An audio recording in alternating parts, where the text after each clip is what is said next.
আসসালামু আলাইকুম প্রিয় দর্শক, অন্য মঞ্চ অনুষ্ঠানে আপনাদেরকে স্বাগত জানাচ্ছি। নমস্কার, আমি তরুণ ঘোষ। বাংলাদেশের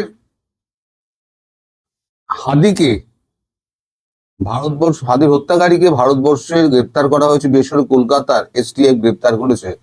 সে নিয়ে কালকে থেকে আপনাদের ওখানে ধুমধুমার কাণ্ড চলছে, মানে খবরে ধুমধুমার কাণ্ড খবরে চলছে। এখন সেক্ষেত্রে ভারত একটা অস্ত্র হাতে রাখতে চাইছিল, যে এই যে এত ভারত বিরোধী কথা কয় এরা, সবসময় কইতাছে ওই ভারত দোষী, ভারতই মাইরা দিছে, ভারত পলায় গেছে, সবকিছুই ভারতের দোষ।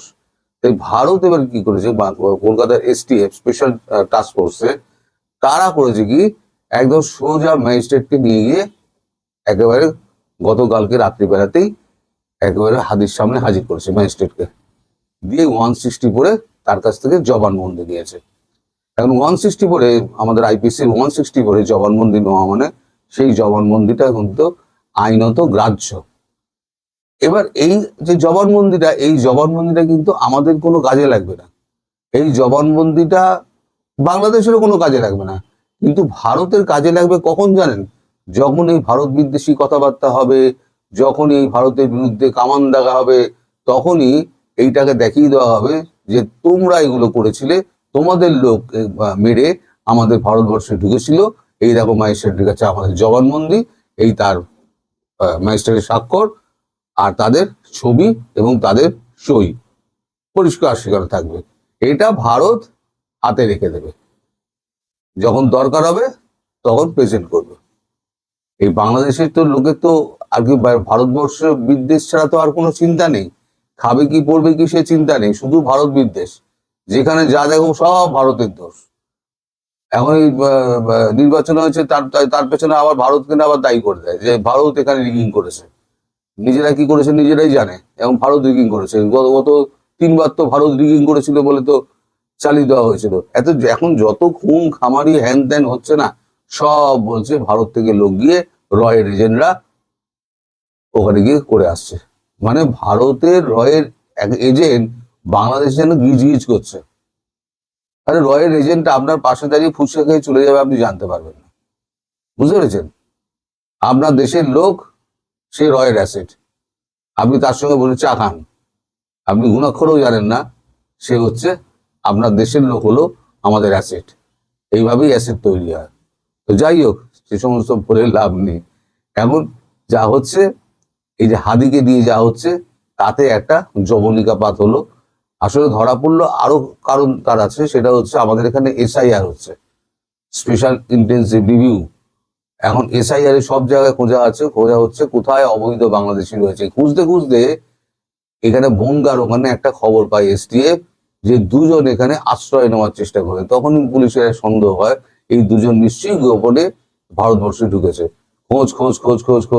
খুঁজে তারপর এই 2জনকে একটা মানি এক্সচেঞ্জের দোকান থেকে, তার নাম বলা যাবে, মানি এক্সচেঞ্জের দোকান থেকে তাদেরকে গ্রেপ্তার করছে। এইবার তাদেরকে ধরে জিজ্ঞাসাবাদ করা হচ্ছে কোন দালাল মারফত তারা এই আশ্রয় খোঁজ করছিল এবং কারা এখানে আশ্রয় দেয়। কারণ এসআইআর এ পরিষ্কার বলা আছে, যারা আশ্রয় দেবে এবং যারা আশ্রয়ের ব্যবস্থা করে দেবে তারাও কিন্তু সমানভাবে দোষী, তাদেরও কিন্তু জেল হবে। ইন্ডিয়ান যে সিটিজেন হয় তাকেও জেল ভোগ করতে হবে। সেই জন্য সেটা করেছে, এইভাবে ধরাটা পড়েছে।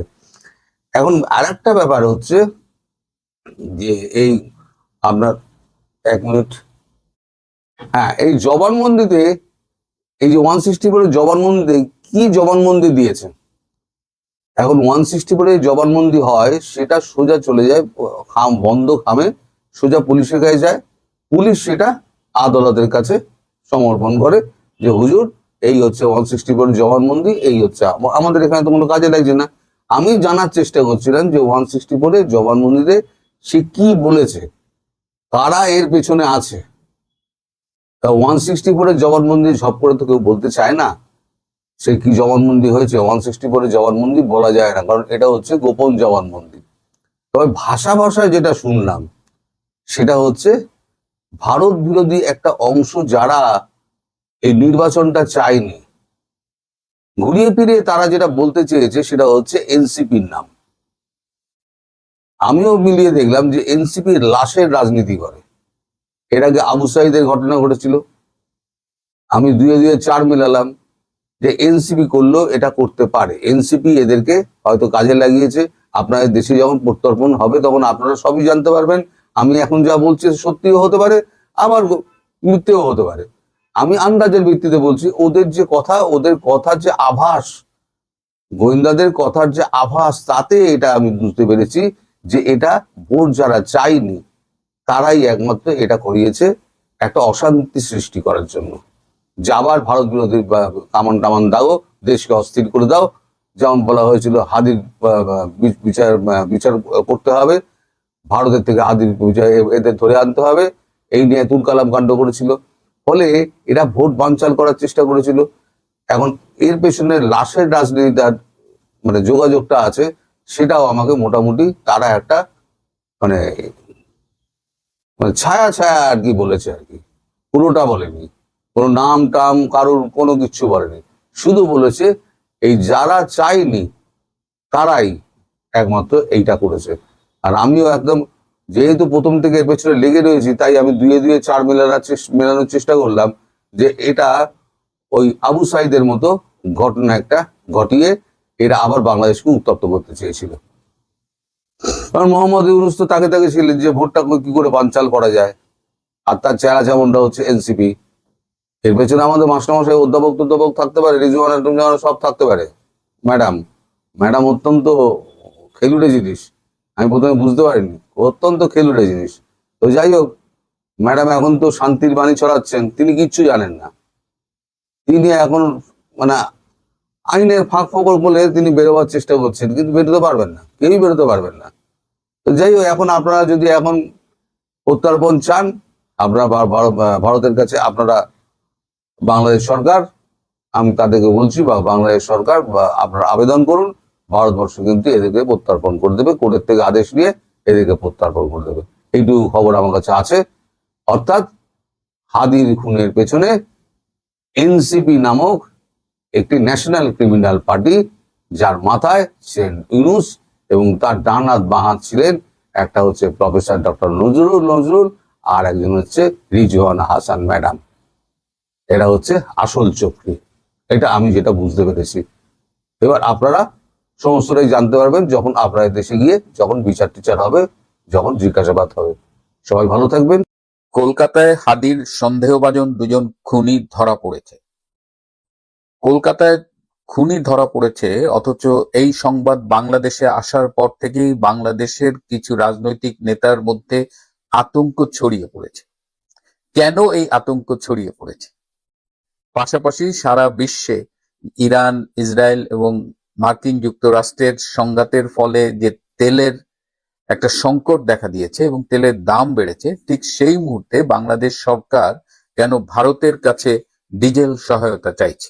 গতকাল আপনারা সবাই জেনেছেন যে ভারতে কলকাতায় যশোর যে বেনাপোল সীমান্তটা আছে তার কাছেই হলো বনগাঁ। সেই বনগাঁ থেকে ভারতের স্পেশাল টাস্ক ফোর্স তারা ইনকিলাব মঞ্চের নেতা হাদি, সেই হাদির দুজন সন্দেহভাজন খুনিকে গ্রেপ্তার করেছে, একজন ফয়সাল আর একজন আলমগীর।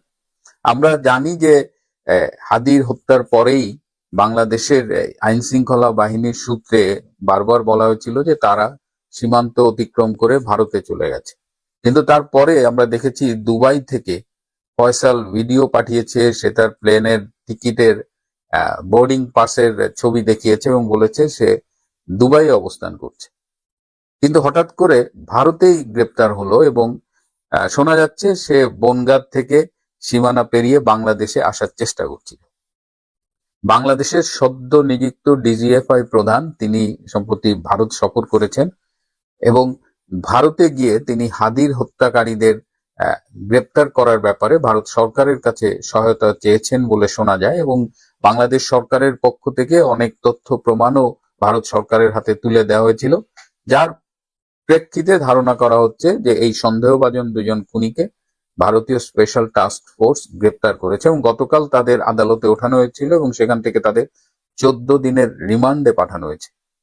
তো হাদির হত্যাকারী যাদের সন্দেহ করা হয়েছে তাদের গ্রেপ্তার করা হয়েছে, এই সংবাদ ঢাকায় আসায় এনসিপি নেতাদের মধ্যে একটা আতঙ্ক দেখা দিয়েছে। আপনারা জানেন যে হাদিকে যখন হত্যা করা হয় তখন কিন্তু প্রথমে খুব চেষ্টা করা হয়েছিল এই হত্যার দায়টা আওয়ামী লীগের উপর চাপানোর, কিন্তু সেটা বেশিক্ষণ টেকেনি। তারপরেই তারা চেষ্টা করেছিল যে বিএনপি নেতা মির্জা আব্বাসকে এই খুনের দায়ে ফাঁসাতে, কারণ হাদি এই মির্জা আব্বাসের এলাকা ঢাকা মতিঝিল ৮ আসন থেকে নির্বাচন করার ঘোষণা দিয়েছিল, ইনকিলাব মঞ্চের পক্ষ থেকে স্বতন্ত্র প্রার্থী হবে, এবং এই জন্য সে ব্যাপক ক্যাম্পেইন করছিল। তো তারা চাচ্ছিল যে এই ফাঁকে যদি মির্জা আব্বাসকে একটু ঘায়েল করা যায়। তারপরে যেটা ক্রমশ স্পষ্ট হয়ে উঠলো যে হাদিকে যারা গ্রুম করেছে, হাদিকে যারা ইনকিলাব মঞ্চের নেতা বানিয়েছে, হাইলাইট করিয়েছে, সেই হাদিকে তারাই হত্যা করেছে। এবং হাদি কিন্তু 5ই আগস্টের আগে তেমন উল্লেখযোগ্য কোনো নাম না, আমরা কেউ তার নাম শুনিনি, কিন্তু হঠাৎ করে ইনকিলাব মঞ্চের বিশাল নেতা হয়ে গেল এবং সে অশালীন ভাষা সে রাজনীতিতে ইম্পোর্ট করেছিল এবং সেই ভাষা দিয়েই সে খ্যাতিতে চলে গিয়েছিল। মানে এই ভাষাটি আসলে এই রমজান মাসে আমি বলতে চাচ্ছি না, আপনারা হয়তো জানেন। এই হাদিকে হত্যা করা হলো, হাদিকে জাতীয় কবি কাজী নজরুল ইসলামের কবরের পাশে কবর দেওয়া হলো, এই সবই মনে হয়েছে যে একটি প্ল্যান্ড ওয়েতে। এখন যারা হাদিকে হাদি বানিয়েছে এবং হাদিকে হত্যা করেছে তাদেরই এক অংশ এখন আতঙ্কে ভুগছে, কারণ তদন্ত হলে প্রকৃত সত্যটা বেরিয়ে যাবেন। তারা বলার চেষ্টা করছে যে এই হাদির হত্যার মধ্য দিয়ে তাদের বিএনপি সরকার ফাঁসিয়ে দেবে, কিন্তু বিএনপি সরকার ফাঁসাবে নাকি প্রকৃত তদন্ত হলে খুনিরা বেরিয়ে যাবে, এটি নিয়ে আসলে এখন কথা হচ্ছে। এবং এর ফলে এনসিপির কিছু নেতা বেশ আতঙ্কে ভুগছে। এবং আরো একটা নাম আমরা শুনতে পাচ্ছি, সেটা হলো ইনকিলাব মঞ্চের নেত্রী ঝুমা। এই ঝুমার সাথে নাকি যে সন্দেহভাজন দুজন গ্রেপ্তার হয়েছে, ফয়সাল এবং আলমগীর, এই ফয়সালের সাথে নাকি দীর্ঘদিনের একটা সম্পর্ক ছিল। হাদি হত্যায় ঝুমার সম্পৃক্ততা নিয়েও কিন্তু আলোচনা হচ্ছে। সুতরাং কলকাতায় গ্রেপ্তারের সাথে সাথে ঢাকায় এই সমন্বয়ক এনসিপি, এই ঝুমা, এদের মধ্যে একটা আতঙ্ক ছড়িয়ে পড়েছে। দেখা যাক কি হয়। এখন প্রশ্ন উঠেছে যে এই যে সন্দেহভাজন খুনি তাদের কি ভারত বাংলাদেশ সরকারের কাছে ফিরিয়ে দেবে কিনা। বাংলাদেশ সরকার এখনো আনুষ্ঠানিকভাবে কিছু বলেনি, কিন্তু যেহেতু দুই দেশের মধ্যে বন্ধি বিনিময় চুক্তি আছে, ভারত সরকার চাইলে বাংলাদেশে ফিরিয়ে দিতে পারে। আবার যেহেতু তারা অবৈধভাবে ভারতে অবস্থান করছে, এটা একটা অপরাধ, সেই অপরাধের বিচার হলে হয়তো তাদের ভারতে একটা সাজা দিয়ে বা ভারতে তাদের এই অপরাধের বিচার হতে পারে। সো কি হতে পারে সেটা আমরা দেখছি। এর পাশাপাশি আপনারা জানেন যে সারা পৃথিবীতে এখন তেলের মূল্য ভীষণ বেড়েছে, তেলের দুষ্প্রাপ্যতাও এখন একটা বিষয় হয়ে দাঁড়িয়েছে। এই মুহূর্তে বাংলাদেশের মন্ত্রী বলেছিলেন যে বাংলাদেশের কাছে নাকি 14 দিনের জ্বালানি তেল মজুদ আছে। পরে অবশ্য বলেছে যে এটা ঠিকভাবে কোট করা হয়নি। যাই হোক, বাংলাদেশের কাছে তো অনেক দিনের জন্য তেল মজুদ নেই, সুতরাং এই তেল নিয়ে অলরেডি রেশনিং শুরু হয়ে গেছে। আগেও বলেছি যে প্রাইভেট কারকে 10 লিটারের বেশি তেল প্রতিদিন দেওয়া হচ্ছে না, এবং এই নিয়ে একটা ভিডিও ফুটেজ দেখলাম যে একজন সাংবাদিক অধিক তেলের দাবিতে তার কাছে থাকা অস্ত্র দিয়ে সে তেলের পাম্পের কর্মচারীদের ভয় দেখাচ্ছে। সে ভিডিওটা দেখাইলাম না, ইউটিউবে আবার এসব রেস্ট্রিকশন থাকে। এখন বাংলাদেশ সরকার এই তেলের এই ক্রাইসিসে উদ্ধার পাওয়ার জন্য অনেকগুলো সোর্স থেকে তেল কালেক্ট করার চেষ্টা করছেন। এবং আমরা জানলাম যে 2017 সালের 22শে অক্টোবর শেখ হাসিনার সরকার ভারত সরকারের সাথে একটা চুক্তি করেছিল, 15 বছর ব্যাপী এই চুক্তি। এই চুক্তির আওতায় ভারত থেকে বাংলাদেশ সরকার পাইপলাইন দিয়ে ডিজেল আনতে পারবে।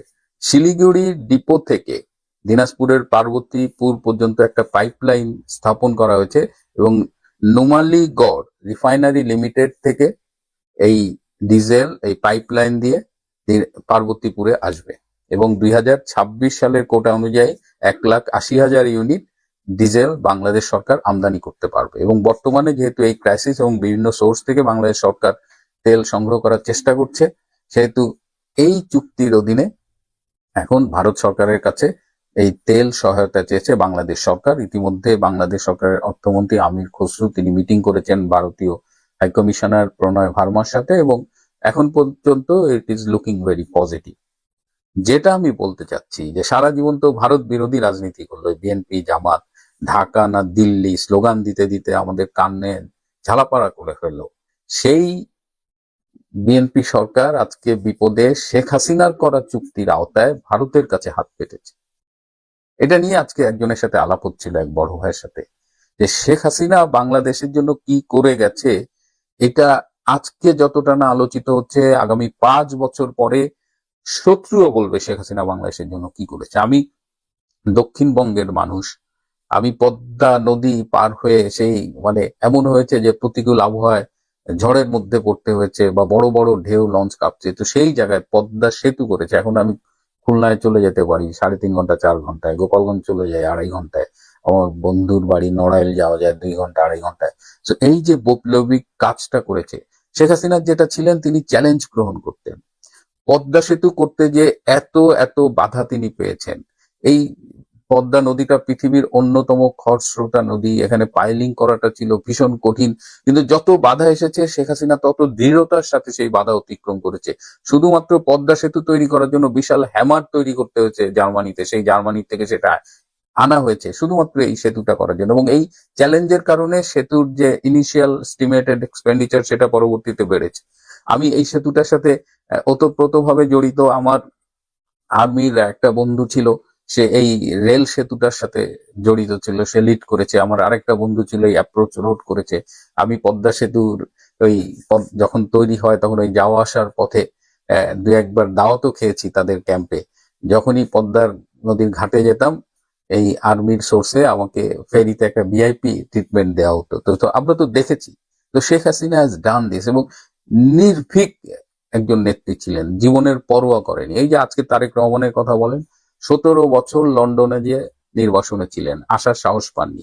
অনেক নেগোসিয়েশন করে 24 সালের 5ই আগস্টের 1 বছরেরও পরের বছর 25শে ডিসেম্বর আসছে, but Sheikh Hasina never cared for her life. তো বাংলাদেশের জন্য যা করে গেছেন, এবং এই যে ভারতের সাথে কথায় কথায় বলা হয় যে ভারতের সাথে গোলামি চুক্তি করেছে, এই করেছে সেই করেছে, কিন্তু এখন তো দেখা যাচ্ছে যে বাংলাদেশের স্বার্থ অক্ষুণ্ণ রেখে প্রতিটা চুক্তি করা হয়েছে। বরং যারা এই ঢাকা না দিল্লি স্লোগান দিয়ে আওয়ামী লীগের গায়ে ভারতের দাসত্বের ট্যাগ লাগানোর চেষ্টা করেছে, তারা বাংলাদেশকে আমেরিকার হাতে তুলে দিয়েছে। তো শেখ হাসিনাকে আজও এই ক্রাইসিসেও আমরা কিন্তু মনে করছি তার দেখানো, তার আমলে সম্পাদিত চুক্তির আওতায় আজকে এই তেলের ক্রাইসিস মেটানোর চেষ্টা করছি। আর সেই শেখ হাসিনাকে আমরা ফ্যাসিস্ট বলি, আইসিটিতে একটা প্রহসনের বিচারে তাকে মৃত্যুদণ্ড দেই, এই জামাত রাজাকার এদের প্ররোচনায়। ইউনূসের মতো একটা দেশ বিরোধী মানে চূড়ান্ত রাজাকার বলা যায় তাকে, তাদের পাল্লায় পড়ে আজকে আমরা একটা মানুষ যে বাংলাদেশকে ভালোবেসে বাংলাদেশের জন্য এত কিছু করলো, আর তাকে আমরা অসম্মান করলাম। যাই হোক, বাংলাদেশের রাজনীতিতে এখন এই হাদির খুনিদের স্টেটমেন্ট, তদন্ত এবং সেটা কিভাবে প্রভাবিত করে, এবং এর হাদির পেছনে যে মূল হত্যাকারী যারা, তারা বেরিয়ে আসে কিনা, তাদের পরিচয় মানুষের সামনে উন্মোচিত হয় কিনা, সেটাই আমরা দেখব। প্রিয় বন্ধুরা, আজ এ পর্যন্তই। যে হঠাৎ কেন হাদি হত্যার আসামি গ্রেপ্তার? আপনার একটু মনে পড়ে কেন হঠাৎ করে? না, এটা হঠাৎ করে মনে হচ্ছে না? কারণ হঠাৎ কেন আমার মনে হলো হঠাৎ করে, তার কারণটা হচ্ছে দেখেন, হাদি হত্যাকাণ্ডের পরে এরপরে এই 2জন হত্যাকারী, একবার শুনলাম ইন্ডিয়া সিলেট দিয়ে পেরে গেছে, একবার তামাবিল সীমান্ত, একবার মানিকছড়ি, একবার খাগড়াছড়ি, বিভিন্ন জায়গা দিকে পার হয়ে গেছে শুনলাম। তো ওখানে আপনার আমাদের বাংলাদেশের বর্ডার গার্ড, সেনাবাহিনী, ডিজিএফআই, অমুক ভাই তমুক ভাই, এরা কে কি করেছেন কিছুই জানি না। এই কারণে ব্যাপক কথাবার্তা চলছে। একবার পুলিশ কমিশনার এসে বললেন যে এদেরকে অমুক জায়গায় ধরা হয়েছে, হ্যান হয়েছে, ত্যান হয়েছে। এগুলো আবার ভারত পুরোপুরি অস্বীকার করেছে, ধরতে পারেনি। এখন হঠাৎ করে শনিবার রাতে ধরা হয়েছে। সুতরাং গতকাল রবিবার সারাদিন কথাবার্তা চলেছে, কিভাবে ধরা হচ্ছে কি না হচ্ছে, আজকে সারাদিনও কথাবার্তা হচ্ছে। এর ভিতরে আবার আপনারা দেখতেছেন ফেসবুকে বিভিন্ন আছে, ঢাকা ইউনিভার্সিটির বি, রাজশাহী ইউনিভার্সিটির সি, অমুক ইউনিভার্সিটির কে, অমুক ইউরেনিয়াম, অমুক ঝুমা দাসী, এদের নাম বলেছে, হ্যান বলেছে, ত্যান বলেছে। এগুলো আসলে কোনো ভিত্তি নেই। যদি আমাকে সরাসরি বলেন, কোনো ভিত্তি নেই। ভারত